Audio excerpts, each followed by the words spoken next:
Hey, friends, it's that time of year again. It's Lions Live, back for another exciting season. And so thankful to be able to report to you that we have the one, the only, the Dr. Big Dude, Stephen Davis. We love you, buddy, and we're so glad to have you back and healthy here with us this year, buddy. And we got also another legendary Lion, the one and only H, Harry Hamilton. And my name's Skip Drivelvis. We're grateful to be here to talk to you about Penn State football here as this year kicks off. And here we are. It's already, guys, the season's begun. And wow, what else can we say? I guess my first off is that I'm ever so thankful, Big Dude, to have you back here, man. I love you and I missed you, and I'm just glad to see you back. Hey, I'm glad to be back. And I will tell everybody quickly, because we are on a show that has a time limit. You know, I have recovered from something that's called CLL, chronic lymphatic leukemia. I'm still have other aspects of my health that I have to improve, but I want to let everybody know, and it's a different show when we start talking about what testimonies are. I want my fellow lettermen to thank you. I want to thank you all for your prayers, and thanks, Skip, to have everybody back. Anybody else that wants to talk to me can talk to me more. I just thank you all for being patient with me and praying for me, and I still have other stuff going on, and thanks for a great wife and family. And we just had a grandson, and maybe I'll show you that picture the next show. So take care, and I'm glad to be back. Thanks for having me back. Both my great friends and mentors, both Skip and H. Thank you. Oh, Big Dude, you're a founder here, man. When we first started this off, it was yourself and Blair and Quintus, and we started. Buddies. Yeah, exactly. Our teammates, Forever Lions, and we picked up the name Lions Live and have been running with that. Got the domain and stuff since, and it's been over a decade here. So it's been great. And the past several years we've had the Dr. Grizz, Jimmy Kennedy. He may occasionally catch us again this year. He's tied up here. Busy time for him and as well as all of us. But man, it was just so sad that you weren't with us last year. But I'm just so glad you're back, and glad to hear your voice and see you, buddy. So we're in person again. So H, you want to chime in there, H, at all? Yeah, let me just echo those sentiments. You know, I mean, a couple times last year you were indeed sorely missed, and we kept the prayers going, and glad to have you back. That's a tremendous thing. And let me just add right quickly that sharing your diagnosis out there for others who may also be suffering, and the fact that this is life, and the fact that you are courageous enough to actually share your difficulties, your health, and in case someone else is out there and can reach out and also be helped. You may know someone who knows someone. You know, I come up with the thing, each one reach one, each one teach one, and that was our mantra coming through. And it's just great to actually just be on the phone with you guys, feel blessed about it, and let's rock. Or what I really should say is we are, right? And let you guys finish. We are Penn State. That's right. Penn State, and this is our official hero that is speaking, who actually played hero. So we thank you, and Harry, I thank you for helping me get through Penn State. You know, Harry helped me get through my first year. And that's another show as well. That would take another 48 minutes. So thank you all. Awesome. Well, we go to touch on a couple topics here this week. A lot's happened since we last talked in college football. Name, image, likeness. Big Ten now is picking up 2 more teams. It's going pretty wild, guys. And I've sat in several meetings with Coach Franklin and other people about what's happening with NIL, and it's kind of the consensus. It's the Wild West, and anything goes. Step right up and open up your wallet. That's what it is. Yeah. Yeah. Can you imagine? I mean, well, first, people need to know where we're all at. We all played in the 80s, all the gentlemen who are on here now. And I think, if I remember correctly, Harry, you know, when I first met you, I was happy because I found out I was getting more meal money than the players who got to stay home. We unfortunately took a whipping from Nebraska in game 1, in the first game ever. I don't know if you knew that, Harry. You played in the first game ever at Giant Stadium, you know, and we had the kickoff classic. Well, the biggest thing I remember about the kickoff classic, unfortunately, beside the score being 44-6, is I got $20 and the other freshmen only got $12. If you traveled, you got $8 more than the other people who weren't on the team. That's what I remember. So NIL, ha, ha, ha, ha. But to be serious about the NIL is something had to happen, both H and Skip, because for a long time, and I spoke in classrooms, I taught a class, a freshman seminar, Contemporary Issues in Sports. And the big question always was, should college athletes, especially college football and basketball, the high revenue producing sports, should they be paid? And the NCAA could not come up with a way to do it according to what they said. So in other conversations I've had with colleagues, no names mentioned, the NCAA, a lot of people believe, were caved into this NIL thing. So it is still developing. Individuals can be who they are, artists, they can be singers, they can be managers, they can have their own businesses, and that's what's happening. You have sub-17-year-olds who have their own business and even represent themselves legally. So there's a lot of things happening, but something had to happen. And because of the way the states do their business, the states do their business by passing laws. And California was the first state that passed a law that athletes could sign their autographs and get money at car sales and car places. And that was illegal before. So something had to happen. And I would say that I'm very happy for the athletes of today to get things through NIL, because there are a lot of low income folks who they really won't get to the NFL. The chances are very low. So guess what? Those 4 years that they're in college, or 5 or 6, or guess what, or 2 or 3, with the way that things are now these days, and we've lost some people to this transfer portal, you have to be able to put something more than $20 and $12 in these young people's pockets. And it sounds like, though, we see that there is a concern with major college coaches. We may have seen Texas A&M and Alabama, Lou Saban and Bowden go at it about what the NIL means. And, these are the things that I think that we need to figure out how this is going to shape some things and where the lawsuit's going to come between the universities. That's going to be the next thing, because college football and athletics, in most cases in Division I and in II and now in III, the colleges have athletics report to the president, and around the president are legal representation. So I can't wait to see what's going to happen of NIL. It looks like it got through the first year and a lot of young people benefited. Well, hopefully that continues. I mean, well spoken. I mean, that sounds like the doctor that you are and have been. Not yet. Not a doctor yet.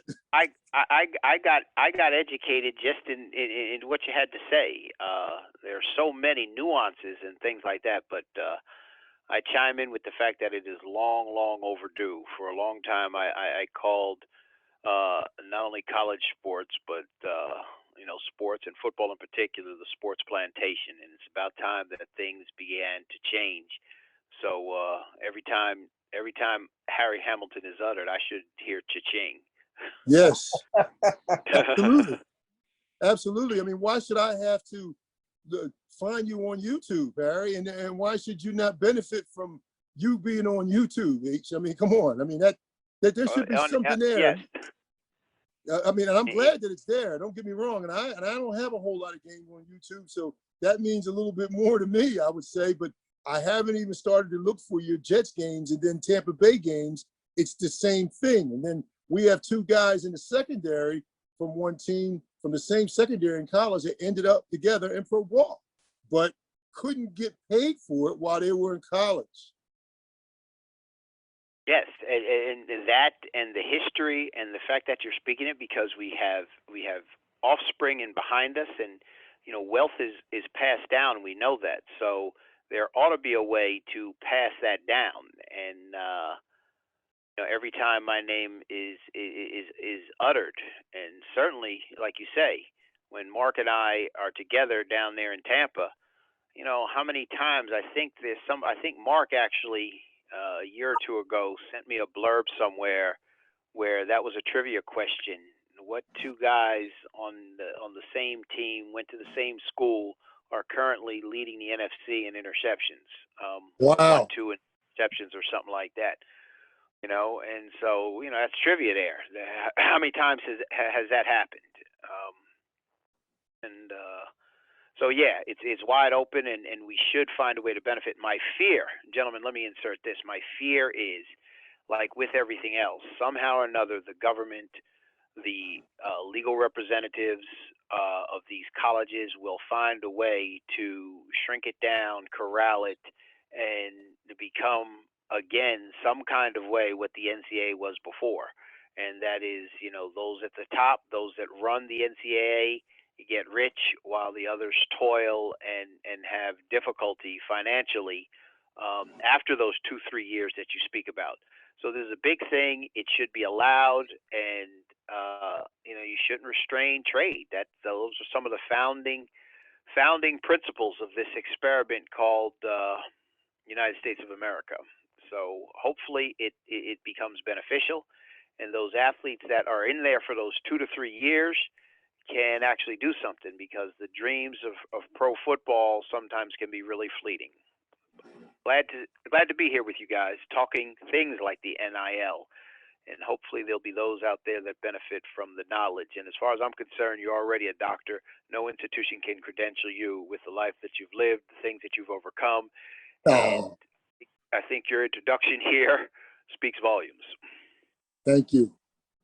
Yeah. And Skip, those are your concerns as well, right? I mean, when we've spoken about it, listen, you've spoken on about what you thought NCAA's rule was and how they had to be able to really do something. The question is, are they doing what they were supposed to do? Or because California, which is interesting, first passed the bill on athletes being paid, it sounded like everybody else jumped on board and something had to be done. I mean, and you had concerns about what role the NCAA should be.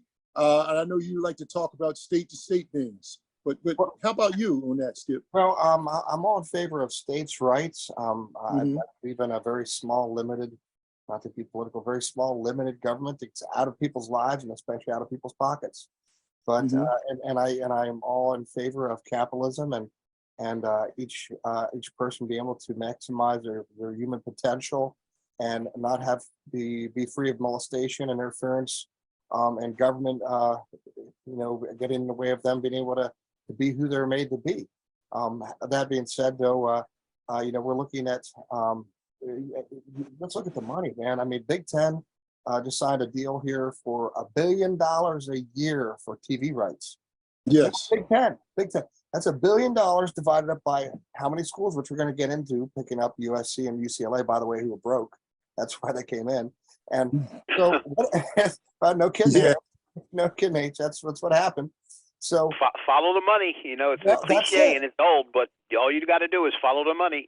Okay, so, That's right. So what's the best way to handle this? Now, I reject socialism, but every single person that makes that roster, and I can't speak to making a league like you did, HP, but I would think that anybody who makes an NFL roster immediately becomes vested, and based upon the sliding scale of their participation and playing in the league, they get a pension.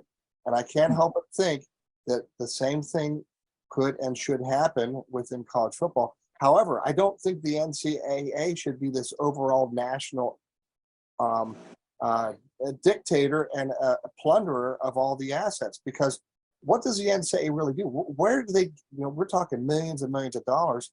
We're paying these jokers to do what? Sit behind desks and take phone calls and fly in their corporate jets to different games and make appearances. Now, that's not just with the NCAA. The same thing is happening within each of these conferences. These guys who are presidents flying here, flying there. I mean, on whose dime? Okay, I think the players and athletes need to rein in and try to, if they can, collective bargaining. That's perfectly fine. Find some way to be able to rein in on top of all this money and find a way to reward themselves fairly. But they're going to be at the bottom because all this huge bureaucracy is at the top, and they want to make sure they cash in on everybody. So I hope it works out well for the athletes. I know all of us, we will never see any money as far as reparations goes. That's a heck of a word, Skip. I like the way you slid that in there, Skip. Good for you. I know. That won't happen. Right on the heels of my sports plantation analogy, you slid that in there. Nicely done, Skip, on this sports show. Yeah, exactly. Skip that. We want to call that the Statue of Liberty play on NIL. Indeed, gentlemen. The wisdom is being spoken here on this show on Lions Live. I love it. I'm sorry. I really am. But I mean, so Skip, what do you think after that first year? I mean, who is it that loses out? And here's a tough question. I know we have a few minutes left before we move on to UCLA, and maybe that'll be a good transition in USC and how they would work, and maybe you can lead us on that. Because we did see a lot of shows. There's a lot of shows, a lot of stuff on, Google. But who loses out if it becomes something where we talk about you reject whatever, not even just the social terms and other terms. You mentioned socialism. Well, who loses out if these athletes are vested? If they're vested in the NFL and if they're vested for NCAA. I mean, is it taxpayers' money for NCAA? Where's it coming? And then what type of college presidents do we need to oversee all this money and all these other things that are so on, quote unquote, have these, we'll say, and again, I'll stay out of scripture. That's another show. But these kind of evil ways and things that can be made by just doing some of these other things and to keep a limit. Who loses out, though, if we don't have an NCAA? That's the question. And seriously, without you being objective, please, who loses out? I know what you think. I think who loses out? I think okay. I think the players are losing out, and it saddens because one of the questions is, do these colleges really need these presidents to be making the type of money they make to do what? Right. Okay. Yeah. I mean, I think the players need representation at that table where that money comes in, and they're not being represented right now. Let's face it, there's nobody sitting there with the president of the college or the board of directors or anybody else saying, hey, this is our money. Let's have a say in how this gets distributed. We don't see that happening. Now, there are some teams I've heard, I don't remember who. Some teams are salaried, have a salary for everybody. And I think one or two teams, their linemen have a flat salary. But, I think there's something to be said about that as well, because if all the players come in, they're guaranteed a salary and anything else above and beyond they get for themselves. I would be attracted to that as an athlete, because what happens if you get hurt? True. Things like being vested as far as a pension for college football, you're going to pension, but being vested to be guaranteed that education and being guaranteed that salary for a period of 5-6 years, let's say, let's say you have an injury, the red shirt and a potential injury and you're 4 years to play, being guaranteed that salary for 6 years and the education, regardless of injury. I think these are things that players should start get together, talk about and say, these are things and these are demands we want to have as not only for ourselves now, but for future athletes. And as new guys come in, team captains get elected, however they want to do it, they go and sit at that table and they're part of that process. That's just my thoughts on it. And I'm just, giving my off the hip well here. Spoken. No, well done. And I think we ought to go to, so when we start talking about what was going on in California being the first state to pass this thing that was NIL related, but even though they passed it, they're losing 200 years of history to go to the Big Ten, which has how many teams in it now? 15? Yeah. Should it be called, my biggest question is, should it be called the Big Ten anymore, or is that the trademark? And then when you have these monster TV contracts, well, I guess the first question is, Harry, why don't I ask you this? Would it have been a different situation if you knew, I knew you had a lot of different choices, but would it have mattered if it was USC and UCLA and you got to play them once or twice a year? Would that have mattered with you with recruiting? Or that just didn't jive you as kind of like a teenager?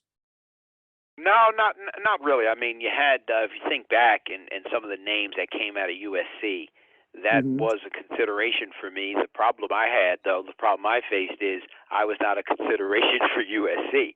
Right. I got one letter, that introductory letter, and that was it. But I think that Penn State and some of the other schools that I did visit would have definitely had to contend with USC simply because of the athletes that had come through there. And I'm not going to name any names because I might get canceled on the show. But some of the names No, during I that think you're time good. period I think you're good, H. I think you're good. that had come through USC. You know, USC was probably on the top of my list, followed by they had some colorful uniforms, and some athletes coming through UCLA as well. So they probably would have been schools I visited had they pursued or even knew that I was, an East Coast guy, had interest in those West Coast teams. So that would have made a difference. We might not be talking on Lions Live right now if they had been involved more so, or been involved in a conference that I was competing with rival schools. It's interesting though. I get educated when, even though I know follow the money, that money is the driver with them joining the Big Ten, as the Big Ten with its 200-year history. I think that's what I heard. Mhm. Is now expanding into what, plus 14 now, Yeah. whatever Yeah. those two schools add up to. And I think, aren't there some additional schools even considering possibilities? Yes. Or is it just Yeah. those two? Yep. Oregon is the next one that I know that they have on the docket next. So, and it sounds like Oregon is for it. From what folks are saying. Everybody wants to be part of the TV contract, and I think, Skip, that's what you're talking about. These TV contracts, and now the Big Ten, now is not just going to be. I can't remember who it's going to be, but the Big Ten now, it's that TV contract and what those two schools bring. I mean, and that was Joe's thing. Everybody wondered why Joe was not going to go into a football conference, and Joe said, "Well," he said, and Joe at the time, I recall, Harry, was he was the athletic director when you first got there. Is that correct? I don't know if it was when I Mhm. first got here. I thought it was sometime after, because I believe when Okay. he was coming through, and he made 2 visits to the home. At that time, he was just coach.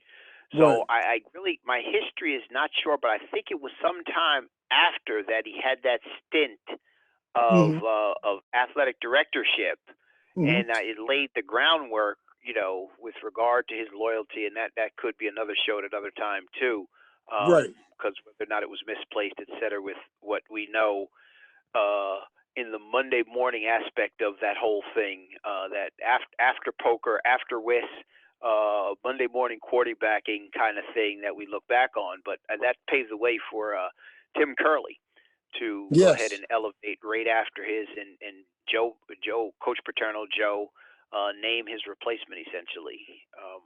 Gotcha. Oh, that's But how that. Okay, that's good to know. The only reason I mentioned it is one of the things that Coach talked about is he said that he wouldn't be willing to make a move if it were an all sports conference. And at that time, no one talked about adding on to the Big Ten. They talked about starting their own. They had the Big East, and a few other schools weren't too sure about what their future was. Why can't we make it? And he talked a lot about Eastern football. I didn't know how big it was until we would get a win. And I think that may have happened when you were there. I think he said one of the biggest things about winning the national championship in 1982 was it was a big victory for Eastern football. Now, that went over my head. But I think what he talked about is any future of Eastern football unifying and how it would unify. And guess what? Yes. And now it makes Touche. more sense. Now it makes more sense Yeah. that Penn State, played in the Big Ten, from 91 to 93 to begin with, and then 93 really became part of the Big Ten. So he spoken as an athletic director. This is what we need. We need the entire university, and we need a sports conference. And not only because of the sports conference with the games and the competition, but hey, for the bigger MONEY, there were not too many night games then. And he finally told us one time, hey, let me ask you a question. Let's take a vote. How many people believe that we should play this game on ESPN at 7:30? He said, I know you all, you kids are exhausted. That's how he would talk to us. And We said, we are. He said, well, I got some bad news for you. We're going to play anyway because we owe the university a favor, and this is going to be $500,000, which back in 1984 was a little bit of change, you know. Hello. So we start talking about what $500,000 is, Skip, and you're talking about $1 billion TV contract. How many people do benefit in UCLA and USC had they stayed where they were at? The question is does this mean the Pac-12? I should say I was going to say the Big 12, but the Pac-12, you know, do they need to show their loyalty? Is that the issue? They didn't show their loyalty to USC and UCLA. Now, Skip, you said they were broke. Could you talk about that? Well, financially, their programs are in shambles, and and they're not the only ones. I mean, you know, who are we to talk? Sally Barber ran Penn State into the ground, $24 million in the hole, right? Okay, Skip. Oh no, I'm not joking, buddy. And the worst part about it is, Penn State. I know, but that wasn't the. That no, wasn't I know the that, but look, they're like H says, follow the money. Now, Penn State Here's the question: USC and UCLA being broke. Let's talk about why they left because they needed the contract. Is that what they need the money? They need the money. No different than we do as well. Okay. Yeah, and that doesn't mean that past athletic director doesn't deserve any criticism. No. The problem is she's had it coming, but nobody dares to speak it. H and I talk about that. See, H and I talk about how the cancel culture is. You don't dare say anything negative about anybody because at Penn State, you screw up, you move up, you don't get fired. But again, that goes for a whole lot of places. Yeah, right. Yeah, that's right. But let's see if we can. I hate the Bogart, as we used to say back in the 70s and 80s. Remember that term. But let's try to see if we can stay on those, Skip. I mean, who's the winner in this? Is the Big Ten the winner in this? And I know we got to move on to something else. Yes. Personally, I say the Big Ten's a winner because I think it will expose athletes from the West Coast more to East Coast teams, as teams from the East Coast go West Coast, and vice versa. I think it's a win for the conference because they have good teams, and they have a good history of good teams. And I think if the big, call it the Big Ten, whatever you want to call it now, but if they if we pick up Stanford, Stanford's another school, good program. You talked about Oregon. They also talked about Washington State. There's other schools out there that Washington State, the Cougars. Wow. Well, they're talking to those schools out. I don't know if it's Washington or Washington State. They're talking to schools out there to add this because they only have 2 teams in the West Coast now. Well, what else do they want to add? And I could see them adding Stanford. I could also see them adding Cal, into it as well. And that'd be 4. And if you pick up Oregon, 5. One more. One of the teams from Washington. Washington State, whichever ones the programs meet the requirements. I could see them having an East and West Coast and them dividing the country into the Big Ten and having a different structured playoff system just for the conference alone. So that'll be interesting to see where it winds up. But look at the money. I mean, the games are divided up. Fox gets the early game, and I think ESPN's getting one of the afternoon games, and then NBC's getting one featured Saturday night game. So what happened to ABC? I don't think ABC's in, well, yeah, ABC, ESPN. So okay. that'll. Right. That's right. So yeah, they have that, but Fox is getting the first game, which I've already noticed is changing the way College Game Day is being done. Fox is now having their own rollout of their college version of College Game Day.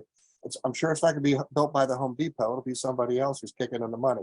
But sure. Hey, listen, I'm not mad. Hey, Skip, I'm not mad at him, man. No, I'm glad. That's great. And I think that's what's different. People are thinking different than they did 35, 40 years ago. And I think it has to be different, Skip. I think people have to take chances, because if we just let that be the same boring Pac-12, it's also going to help. I mean, I think it's going to help recruiting, knowing that you're going to go there. But here's the thing. People don't look at UCLA and USC like they used to. So they need to get it back. We're starting to take a look at it, and they are very mediocre programs as we speak. Right. Well, I think it's going to be a turnaround for them. And the Don't let Rams. them hear you say that. No. Anyway, this is pretty prophetic because what you see is a shrinking that is going to occur. You mean you think the merger of the ABA and the NBA. You think about Wow. you know, how NFL developed and what I'm hearing, what I think I'm hearing anyway. In addition to follow the money, is where the country goes in terms of college athletics and the number of conferences and the major conferences that will exist and how that will shrink and shrink and shrink until it's all kind of under one big conference and the other ones are not even playing for what we know as the national championship. It'll be interesting to see in about 20 years. Yes. I'm not going to be around. Y'all may have to, yeah. I don't. My kids will be discussing it or something. Nah, you'll be around. You'll still be running around the track with one of your headbands on, like you used to run your 880s. I never saw you run your 880s. That's what I wondered. I said I saw Lance and Darren run them, so I can only imagine. Oh yeah, I was out there with them. That's for sure. Don't. Okay, now that's it. I'm not going to be able to sleep tonight. You're mentioning those 880s earlier. You mentioned gassers. I'm having the shakes over here. That's it. I will not be able to sleep tonight. Between the gassers earlier before we came on live, and now you're talking about those 880s. Yeah, 880s and 800s when I got there, and actually, for a big man, I think my best time was about 244, which wasn't bad for a big fella then. I was hey, you ran 244? Wow. Yeah, but I collapsed on the last one. You have to learn it. And they Hawk and Jerry Slagle gave me a what is it called? A sandwich bag full of sugar because I had collapsed and I don't remember anything else. My head hit the track and they would take me to the hospital today, but they gave me sugar and revived me, sugar and water. Yeah, and smelling salts. I mean, that's not fun. I'm glad we can all kind of laugh about it, but that's some serious stuff. And so now the audience out there can know, based on that very personal story, again related to health, why I would have nightmares about even the mention of those 880s. Right. That's right. That's right. Well, the good news is, I'm sure the future of college football, they're gonna continue to downgrade it to the point where we'll be a two-hand touch or a flag game within 20 years. Yeah. Well, hey, maybe. Listen, we got two. I don't know if that's ever going to happen. I mean, you go all the way back to the days of the gladiators and things like that, and in a very real sense, where have we come from? I don't think we're going too far away from that mentality. Not as human beings. I don't know. It will be interesting if we do evolve to two-hand touch. Maybe it'll all be played digitally. Maybe we'll never even take the field. Wouldn't that be good? We'll be saving our brains and everything will be digital and animated. Hey, listen, I think we'll be playing on Zoom. Sooner or later, football will be played on Zoom. In fact, goodness. In the meantime and in between time. Yeah, I have a Penn State helmet that I'll show you all next time. That'll be the beginning of it. But Skip, the Big Ten this year, I mean, what are we thinking? That's not telling. Now, let me see if I got this right. 2023, we're expecting all this to happen, correct? Oh, yeah. Yeah, it's happening. Shakedown. It's soon. Yeah, it's happening. Yeah. Yeah, awesome. Right. Yeah, awesome. And it's already begun this year. I mean, it's in the works and the season's already kicked off. To segue into that, we already had Northwestern Nebraska play and Illinois. Good job, real good job. Yep. So nice games here if you had a chance to watch them, especially the one in Ireland. I think it was great that they got to take it overseas like that. So the season's that's already. Right. They were in Ireland, right? Yes. Yep. Dublin. Yep. Penn State. Who did we beat in Dublin? We beat somebody. Oh, Central Florida. That's what it was. Yeah, the Knights. Yep, we went over there back when Coach O'Brien and. Right, Fickens kicked the game-winning field goal. I think I remember that. Hold on. You did not just brag about beating a directional team, did you? Let me stop. I don't want to talk about nobody. Never mind. Listen, I'm sorry. That's probably was completely inappropriate. Don't cancel me out there. I won't.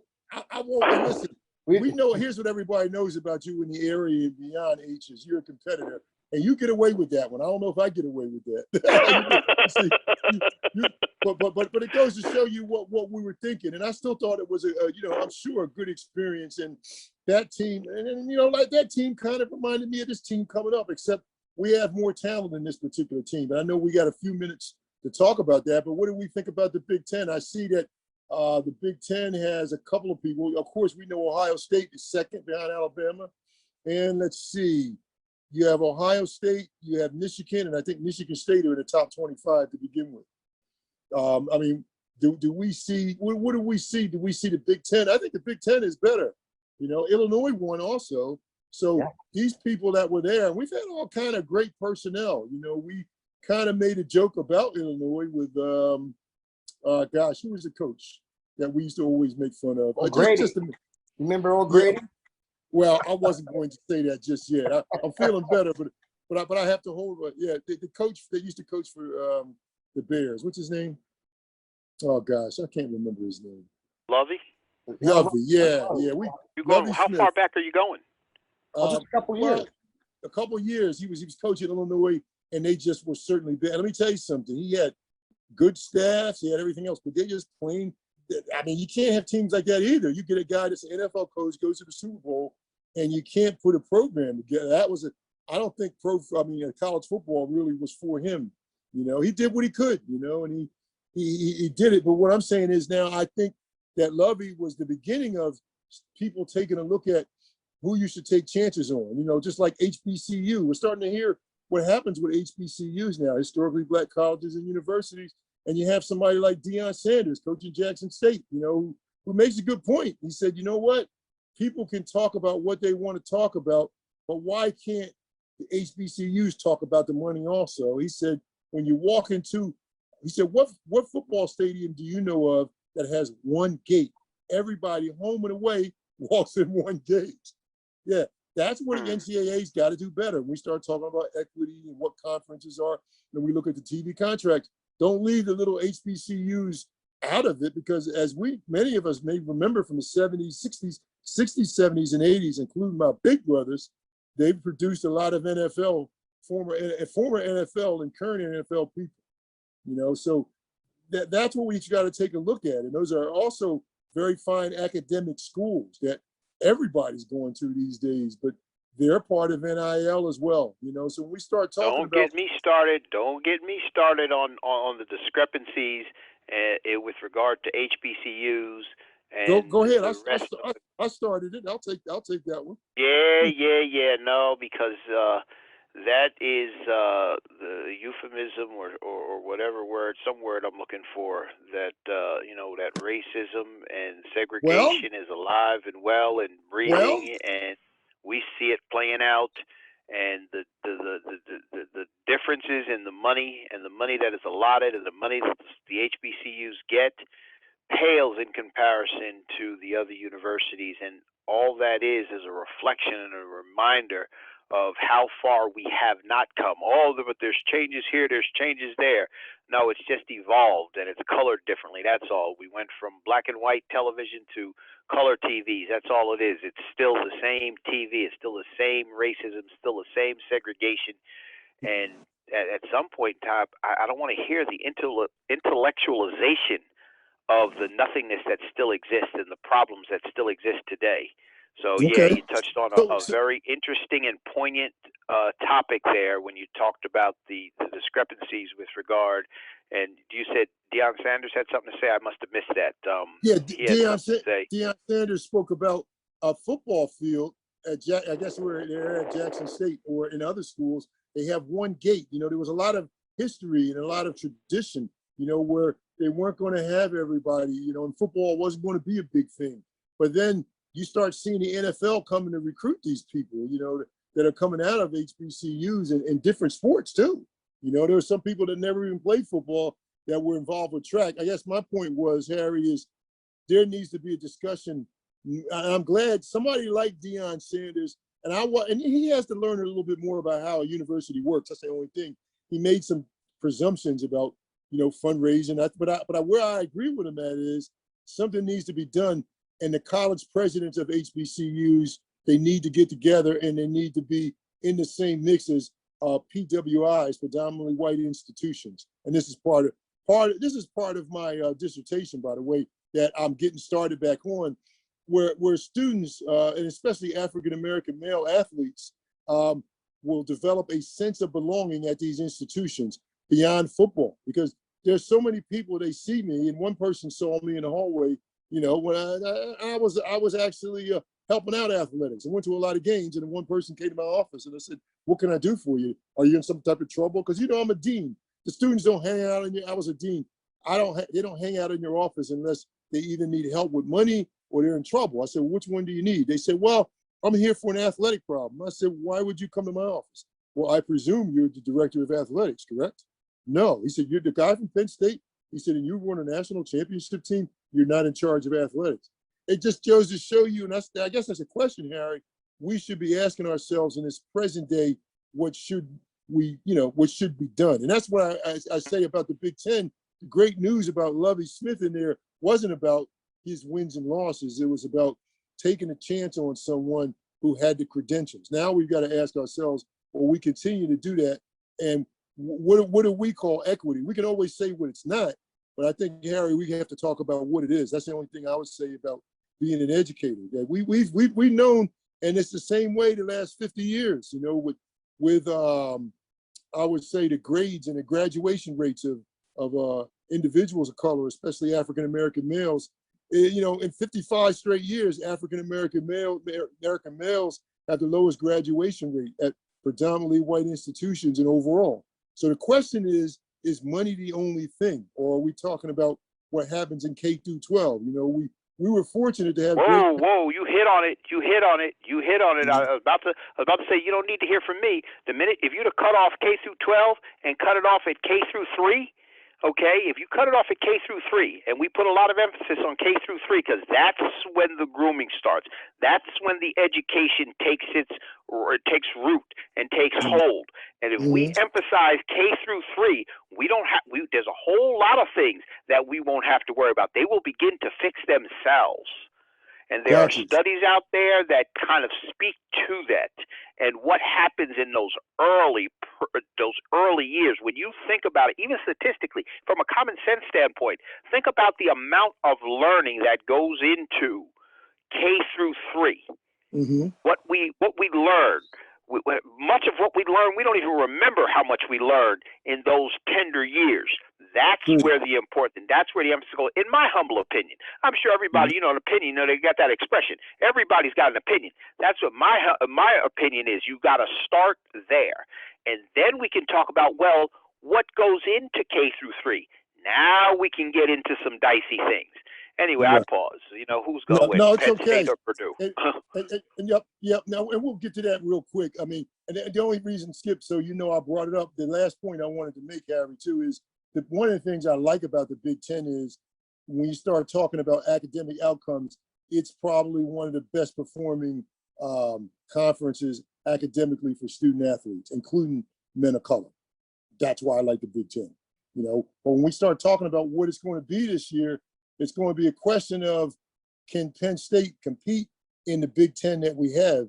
Did we do a good enough job recruiting? I know, Skip, you talked about looking at their freshman 5-star quarterback. Let's hear about the quarterback from Penn State. You went to the night game. How did that look? Well, I went to the scrimmage, but I only want to give a quick comment on the issues of education and H. Okay, because you weren't you a teacher? I have a BS in history and another in secondary ed, and gotcha. And my quick comments are regarding education as a whole. And H, I think you touched an important thing is the formation. Those younger years, but I back it up even further. I personally don't believe it is the state's responsibility to take care of people from the womb to the tomb. I think parents need to step up. Parents need to get a handle on what's going on, because right now these kids are not being educated, they're being indoctrinated, and they're being taught things that all of us, I know us three, would find very perverse, and we would be canceled in this culture because we reject the things that these people are being taught. So I'm all about liberty, and I'm all about giving people their choices, and I think parents need to be empowered. And we've proven time and again, we've proven time and again, and the money speaks it, that you can throw all the money you want in education. It does not produce a better quality of education. We've proven that in this country. So overall reform at the very foundation, I think, needs to take place. And I mean, and really it starts at the home. And if we really want to try to fix some of these things, we need to fix things that are happening in the homes today. And we have a lot of broken homes. We have a lot of single parents. And this is one of the tragedies. And unfortunately, it all has an effect upon what's happening. And the state should not be the surrogate parent of raising the child and educating the child. The parents need to be intimately involved with what's going on in these kids' lives. And the problems are not, because the problem is everybody's scrambling to make a buck just to try to survive, to keep clothes on their kids and food on the table. You know, so this is a bigger overall picture of problems we have with education. And I hate, and again, touche. And let me be clear, to the extent that I might have somehow suggested that follow the money means that somehow or another the educational institutions that are in charge of the money and in charge of the education somehow is the answer. And all. No. I agree. In the parents, which starts with the parent. And listen, it goes all the way back to biblical times and everything, when there were no schools and there was no educational system and those kind of things that tend to, I think you used the word indoctrinate. I'll go ahead and spin off on that. Indoctrinate us in certain ways and everything because they think that is what is best for the offspring. No, it starts with the parent. It starts in the home. And if you're going to follow the money, yes, the money needs to be diverted there in many instances and everything. That's why you have these low-income situation and these underprivileged and those kind of words, which I speak to as the intellectualization of the nothingness that exists. So in terms of following the money, you're right. Let's direct the money to the parents who are otherwise in need and worried about whether or not there's food on the table and clothes to put on their backs, so that K through year, I was speaking more in terms of K through 3 in terms of the age of the children and where that education needs to start. Anyway, I pause. No, and again, Skip, if I could just go to move on, I think when we start to talk about where things are getting better, everybody has their idea. Now, again, a person who is a dissertation student or a doctorate, Skip, when I show you the chart from the U.S. Department of Education and things haven't changed in 50 years, you can't just say it's about family, because there were two-person families even then where a lot of these statistics weren't as good. What I mean is you have people who are more prepared because they had more resources as well. Now, it's not throwing money at a problem, but the question is do we know what it is these students need? And when we start to talk about the graduation rates and the graduate success rates, they're getting better in the NCAA. The question is going to be, why is it? And again, what I'm saying is, I like what I see from the people in the Big Ten. The people in the Big Ten are coaches other places. A lot more people are getting their degrees. You know, the only thing I don't care for about what's happening with the transfer portal and other things is saying that you're part of a program. But I think most of the people who are in the portal are going on to get their master's degrees. So what I'm saying is things aren't going to happen all at once. But I think, you know, what we see at Penn State is now camp is different. And that's the thing that we can talk about as well, that we start to talk about predictions for Penn State. Coach Franklin talked about no two-a-days. I must have missed that somewhere. I knew that there weren't much of a two-a-day. I didn't know there was none. So I apologize, and I missed that.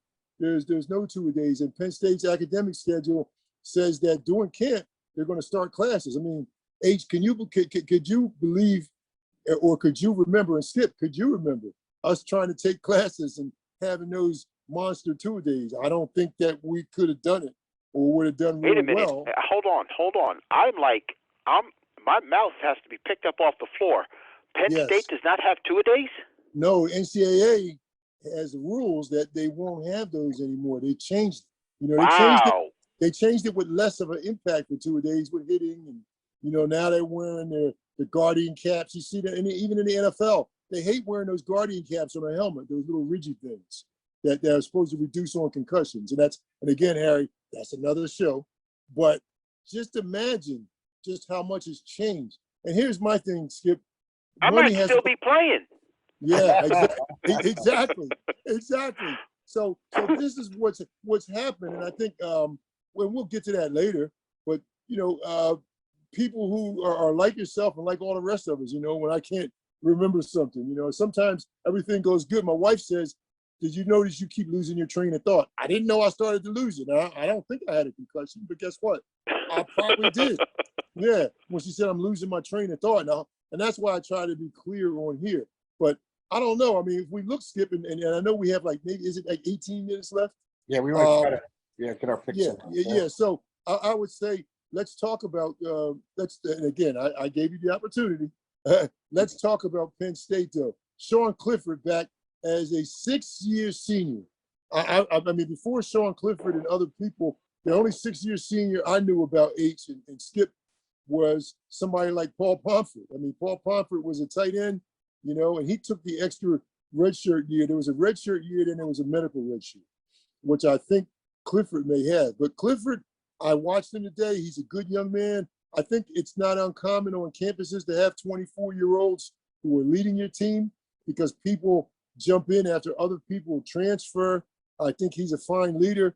I of course, every show that I saw, y'all, was the offensive line was going to have a difficult time. And they look like they need a little bit of help, not from a standpoint of ability, because I think they have it. But the question is, are they going to be nasty enough to make it in this Big Ten? They have Juice Scruggs, who's supposed to be up for the Remington Award. And again, H, you remember Dave Remington from Nebraska and from the NFL. I think he played for Cincinnati. There's an award named after him, man. So that's the question. Do we have players? We have players, and we have a guy from Western Kentucky, who had 87 catches last year. I mean, even in the league he was in, that wasn't a bad league. And I think he had somewhere like 120 catches over the last 2 years. I don't know if that totally replaces the Dotson young man that we had, but now we have Parker Washington and him and 3 tight ends very capable. Apparently from what I saw too in the blue-white game, the tight ends look pretty solid. Anything that y'all picked up on, or what do you think they need to do this year? They were 7-6 last year. People are predicting that they're going to win 8 games this year. Skip, what do you think, man? You're the one that has the head knowledge on all this stuff. Well, I would say head knowledge on that. I was able to attend. They had a nice, I guess you could call it somewhat of a scrimmage. They had it open to families that were there, and I was kind of see that. I sat by Coach Booker Brooks, and I sat together. We talked, and he gets Coach out. Booker Brooks. Yep, he gets out to all the practices, and we were talking about quarterbacks, and we have some good quarterbacks. I hope we can keep them. I think Sean is Coach Franklin's boy, and he's going to play him. I don't necessarily know if I don't think all these other quarterbacks, I think stand tall. They throw the ball well, strong arms. I think because of the amount of time and he has with the program, I guess you could say it's his job to lose, which I think he could. Yeah, I agree. I would agree with that. Yeah, I think it's his job to lose, and so I'm concerned because, in my personal opinion, I don't think he knows how to look off receivers, and if you read because he hasn't had any time, maybe he's been. Well, yeah, I get that. It sounds like he ain't gonna get much more. No, well, that's a concern. That's definitely a serious concern I see this year. I think we probably have really good running backs. The problem is, are we going to have the guys being able to make the holes from? I do not. I think we're going to have a lot of trouble running between the tackles. That's been a problem we've had for some time. I don't see that changing, unfortunately. And so I'm concerned, is a good way to put it. The overall outlook for the year, we'll make it to a bowl. I sure hope. I think there's no reason we couldn't, but national championship, there's no way I see it happening, just being real. Just don't see that happening this year. I'd love to see it. I'd love to be proven wrong. I want us to win one, but I just don't see us having the formula and the people there. Well, you know what, though, Skip? We've got 7 people back on offense. That's pretty solid offense. I mean, my thing is, we haven't seen the best or the worst of these gentlemen yet. I mean, that's why I think we can win these games. And to know now about this whole transfer portal and the transfers we brought in, in defense, and that's the tough part I was going to ask H. What's it like? I mean, what would it be like if you knew you only had 4 players coming back that started on defense. I mean, where do you start at, H, if you got 4 players back on defense? That means what? And you have a new defensive coordinator. None of us ever had to deal with it. So, and Wow. I like incredible. Diaz is an incredible coach, and they are predicting that they're going to, and that's what I was going to ask you too. People are predicting that they're going to talk about forcing more turnovers this year. You know, I watched the drills and everybody is stripping the back point of the ball. I mean, how big is that? I mean, first of all, are the drills and the skills the best thing that you have to do with 4 players coming back, or is it the continuity first of the defense? Every team is gonna. Here's what I believe. Every team, okay, almost regardless, it certainly helps to have some continuity. No two ways about that. But it's going to develop their own chemistry and their own attitude.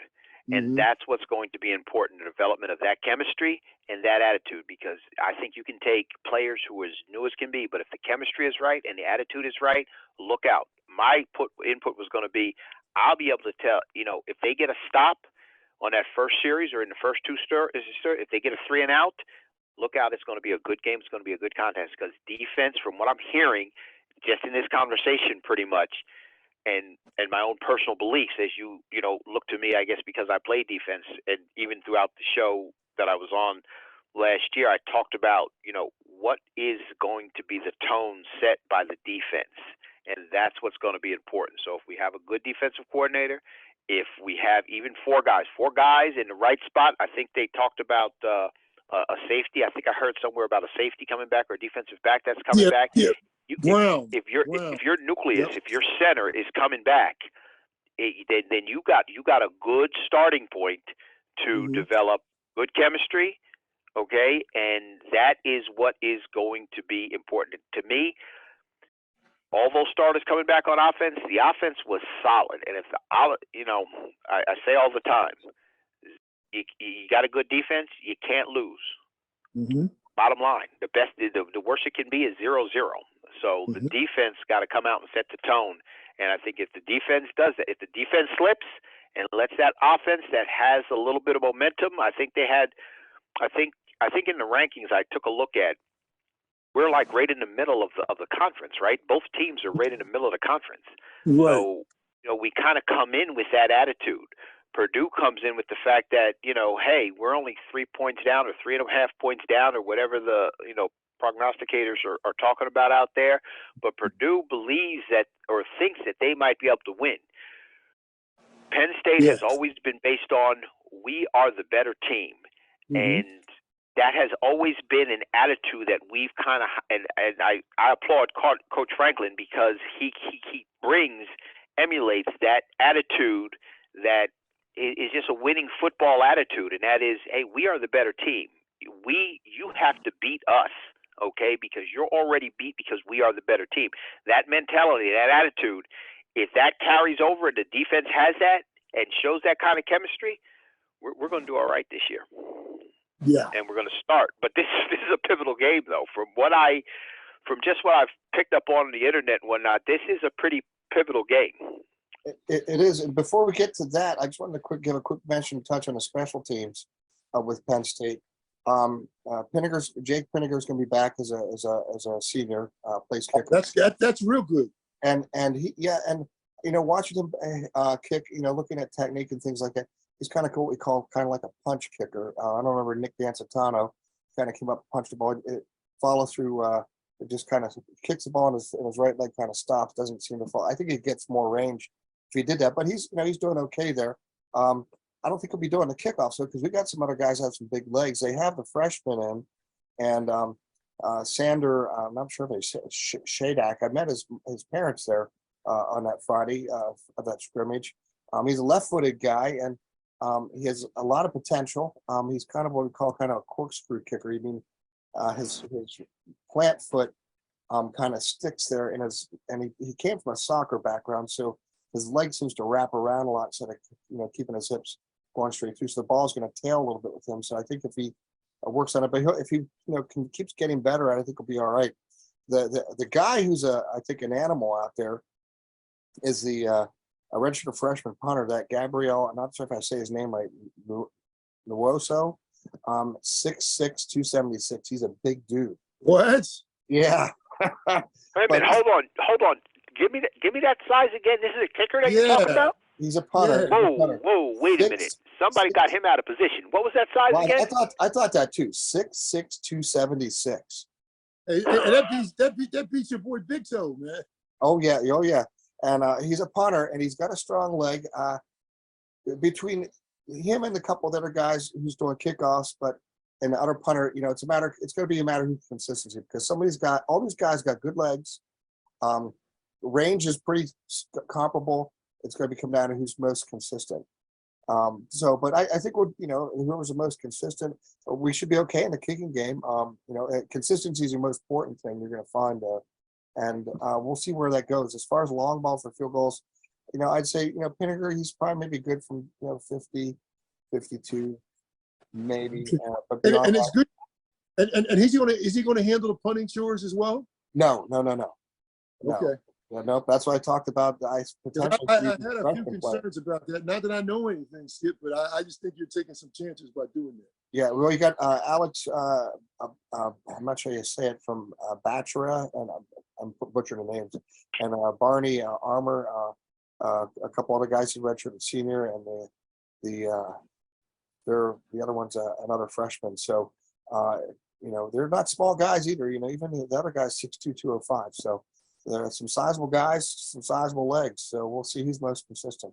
But leading on into Purdue, like you mentioned there, H. Purdue this year, though, this is going to be a tough game. They're going to be bringing back that Adrian O'Connell last year, he passed for over 3,700 yards last year. The question is, who's he going to throw it to? So they're going to be against a tough team. What's more important than that? I think he was pretty good in the touchdown interception ratio. In other words, I think that this guy doesn't throw the ball away either, and that's kind of important. He's good. It's very important. Now, Penn State's got a tough D, and like you said, H, I think defensively we can play that well with them. But again, the greater concern is going to be what's going to be happening here offensively. Can we get points on the board? Gotcha. We'll get points on the board. I said all last year that there's a reason. I see a reason for the confidence in the quarterback. There's something about that guy that I see the reason for the confidence in the quarterback. And if the defense can just hold, the offense is going to come through. The key to me is the defense. Yeah, I think so. I think that. I agree. I think that's one thing we didn't lose, though, Skip. When we start talking about us being able to do certain things, we just got to, really, to tell you the truth, we just got to be able to run the ball a little bit better. This is what I think. And I think that we have to be able to run when people know we have to run. If we're able to get first downs, yes, and we have to run. And you know what? That might not be the whole game. There might be 3 circumstances where you go do that, and then the backs, the Kevon Lees, and people like that, how durable are they going to be? How many backs are you going to use? And, I think that's what it's going to be. It can't be all stretch plays. And then it can't be all 3-yard passes. We've got to be able to run the ball some, to keep control of the game. And guess what? And the defense has got to get some turnovers this year. I think getting turnovers is going to be big. So here's why I think that we're going to be a little bit better, if you ask me. And I know our time is just about up in like 4 minutes. Hey, let's go ahead and do that. By the way, moving into predictions is the best way to pick it. We call it pick. But I want everybody to know out there, when we talk about picks each week or predictions, we're just giving predictions. We do not in any way advocate gambling in any way, shape, or form whatsoever. We don't. I personally don't. It's nice to try to take the knowledge we have and match up with one another. And, we're competitive guys. We're athletes. We love to being able to talk it and being able to try to see what we see from different teams and give our predictions. So please, nobody be out there gambling. It's not healthy for you. We don't advocate that at all. But when we give our predictions, we're giving it based upon what we know about the different teams, their history, and what we've noticed for the year. So I wanted to put that out there ahead of time so people don't get the wrong idea when we talk about making predictions each week. Okay. I appreciate that, Skip. I do. Yeah. Yeah, because people, hey, I don't know what the number is, 1-800-GAMBLER, what it is, you got a gambling problem, don't do it, okay? Just don't do it. It's not good for you. Hey, it's easier said than done. You know what? And I'm going to do like I did last year. I'm going to line up it behind Dr. Davis, and I'm going with his picks this year. Ah, So well, go for it. yeah, that's right. And we're Penn State Network, so regardless of how we feel about Penn State, I'm going to vote for him. Man. That shows you something. And I think Harry Callis would, for the old Phillies network guy. And you got, who's your guy in Pittsburgh? Whoever you had on the announcers, and whoever you all had on all your channels, they're for the team, and you don't have to. Oh yeah. Well, some of these guys, I'm talking about not so much the commentators, but I remember one of my favorite commentators for sports is Lanny Terry, and he teaches. He's actually a professor down in Waynesburg now. He did baseball for the Pirates for decades, and Penn State actually brought him up here to call some games at Penn State. I remember hearing him on radio. Great voice. And he couldn't break that habit of trying to announce the score. He'd always mention the Pittsburgh Pirates instead of Penn State and the Lions, and he lasted a few games at that, but he just couldn't break himself of, you call hundreds of baseball games throughout your life, to switch over to football like that was hard for him. But a great voice for broadcasting. So who we got, Skip? We already had three Big Ten teams play, so we only have a few. Yep. Well, here's what we got. This is for the Big Ten Week 1, official Week 1. Here we got New Mexico at Minnesota. Yeah. I'm going to take Minnesota. I think Minnesota is a tough squad. New Mexico is about how they normally are. I'm not going to say they can't beat Minnesota. I just think Big Ten is a little bit more ready. I believe you. You're right on that one. Okay, and after that we have Western Michigan, Michigan State, and that's not a hard one there, Michigan State. Yep, the Spartans. Yep, I think we're all across the board on all these. This one will be interesting way to start out the season. We got Illinois and Indiana. Oh wow! I'm going with the Illini myself. Yeah, I think they already had a game, correct? Yeah. Yep, let's go with Indiana always surprises you, but I think Illinois is going to surprise. They probably are not going. Illinois is going to take their share of lumps, but they're going to win some surprising games. Right. Well, we play Indiana later too, so stand by. Yeah. Yep. So I'm going to take Illinois. Okay. Then we have, and that's a Friday game, by the way. Western Michigan and Michigan State. Friday games. Again, it's a holiday weekend, so that's why you're wondering why I'm playing Thursday, Friday, Saturday. Holiday weekend, kicking off college football, folks. That's what's happening. And of course, Illinois, Indiana's Friday night game as well. Fox Sports picking that one up for that one. And of course, Saturday, here we go. We got Buffalo at Maryland, and that's not a hard pick, I don't think. No, I'll take the Terps. Yep, we're across. Didn't like the Terps. That was one of my games. I think I hurt my knee against the Terps in '85. So. And this one, I think, this next one's not going to be hard either. We got Colorado State at Michigan, and Michigan's going to play well this year. Yeah, we'll take the Wolverines. Yeah, that's not a hard pick. Rutgers at Boston College. That could be an interesting game. That's a 12 o'clock kickoff on Saturday for that one. Rutgers at Boston College. Rutgers by 6. No kidding. Yeah, I can see that. I can see it. But, Boston College plays good ball, but I think Rutgers is overall going to be better, I think, this year. Rutgers is a good first game team. It is. We got South Dakota State at Iowa. I don't think that's a hard pick there. I got Iowa. Who'd you take? I have Iowa. I can't see South Dakota State beating Iowa in an opener. I just don't see it happening. It's at Iowa.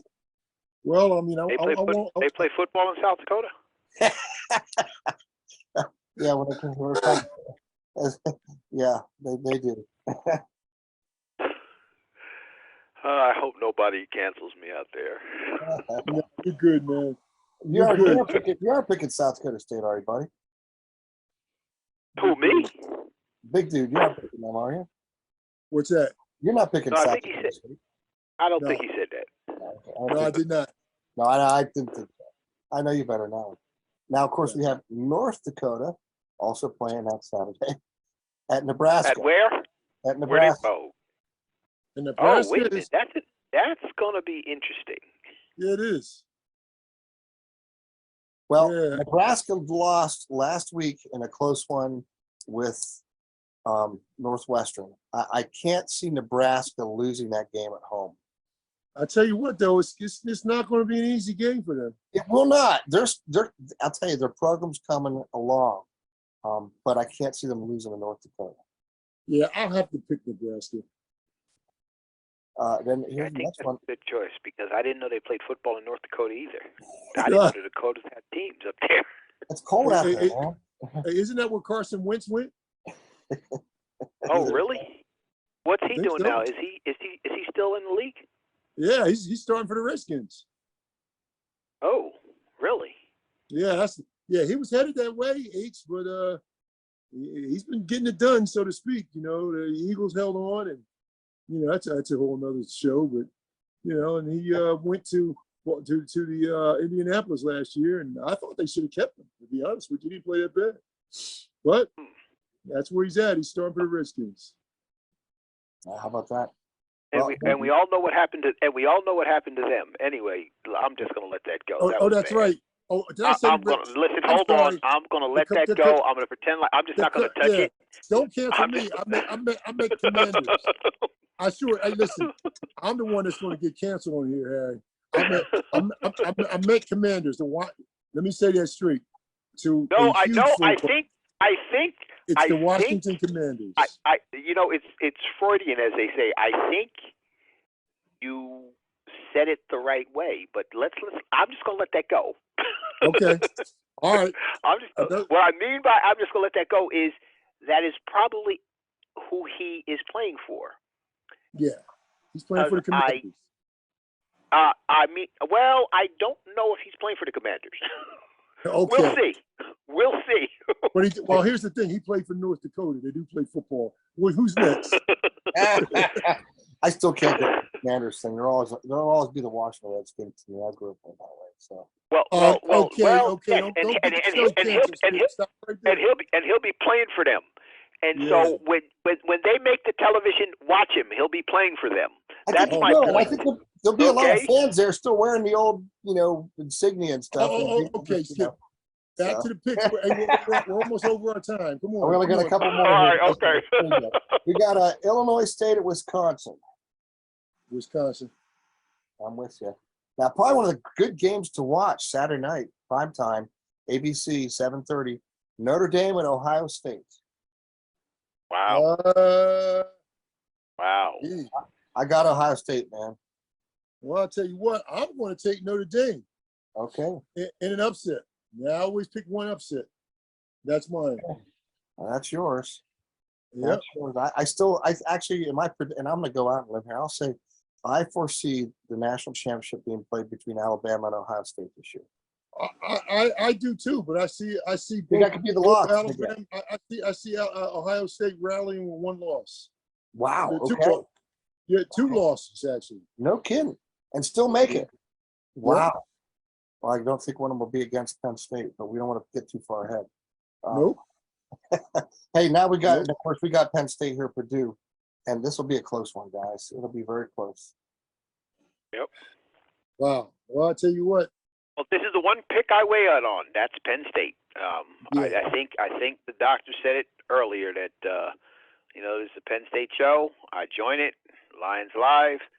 I'm going for Penn State. Yeah, me too. And you know what? I think Penn State's team and other areas, we haven't heard. See, we can't go by household names all the time. That's what I like about Penn State. There are some household names, but there are plenty that aren't. But I think that this game is where they get out the gate. I hope so. I'm going to say Penn State 24-17. I was going to say that one. Now I'm going to have to say 27-17 with a field goal. Wow. With Pinnaker. There you go. Pinnaker with a 48-yard field goal. Okay. What's your story? Well, you told us there. What was it? What did you say? 24-17? 24-17. I went with 24-17, and that was only because I felt like the doctor was going to say it, and so I wanted to jump in there. And I hope you're not offended with the doctor, but I just for the record, it's your wisdom of living life and your experiences that I credential you Oh, thank you. as doctor. Appreciate it. And I don't think the credentialing boards that are out there supersede me. That's just my personal opinion. So There you it go. is. By All the right. authorities invested in the H, it's Dr. Big Dude. Yeah. All right, Faye, I'm actually picking Penn State by 3. I'm not sure of the score. I think Penn State can pull it out by 3. Okay. I don't There know you have it. I don't know where it's It's going to go, unanimous. but I think it's going to be 3. I hope it's. Yeah, I I think it's going to be a close game. And It is. you know what, H, I think we get a defensive score out of this one. I think that's what makes it 27-17. Let me tell you something. Yeah, okay, touche. Okay, I can hear that. I can feel that. If we do Yep. that, hold on. If we get a defensive score early, Right. 31-10. Okay. Well, the thing we have to hope doesn't happen, and the concern I have is we don't get a pick 6 because Well, it doesn't look somebody up. but remember, I think we're much more aggressive. And I'm not even talking about a pick 6. I'm talking about a return fumble from deep in their territory. Oh, wow. Okay. Somebody is going to that There you drill is go. going to it's going to be a return fumble, Skip, from a short return for a touchdown. That'd be awesome. There you go. That's And I think Mustafa is his name. The number 97 Mustafa is going to make the strip, and a new linebacker that has never played linebacker is going to score. Awesome. Oh, I love this. Insightful, in-depth discussion of what's going to happen. That's what predictions are all about, right? That's right. Yeah. Wow. Hey, let's we'll go ahead and start to wrap it up here. Guys, I'm so thankful to be back here once again. It's one of the highlights of my fall being to get together with you guys. And I thank the Lord, Big Dude, that you're back here again. And ever so thankful to see you where you are right now. And can't wait to continue it on here next week. We'll pick another date and time, and we'll be back again, folks. So any parting words, gentlemen? I echo the sentiment. What's that? I said I echo the sentiments. Yes, same here. Glad to be back, and love y'all, and love Penn State football. And gentlemen, let's bring your best. The person that was an offensive lineman for the Nittany Lions, go get it. Go knock the crap out of him, as Joe say. Punch him in the mouth, and Back him in the mouth. Yep, indeed. There you go. we will win. A voice from the past. Yep. Well said, gentlemen. Well said. Can't wait to see you next week. Love you all. We'll catch you then. Thanks for joining us. Have a great night. 3-4, and boom. Boom. All right. Love you guys. All right. Okay, we'll see you then. All right. Take care, gents. All right. Bye-bye. Okay. See you all next week, folks.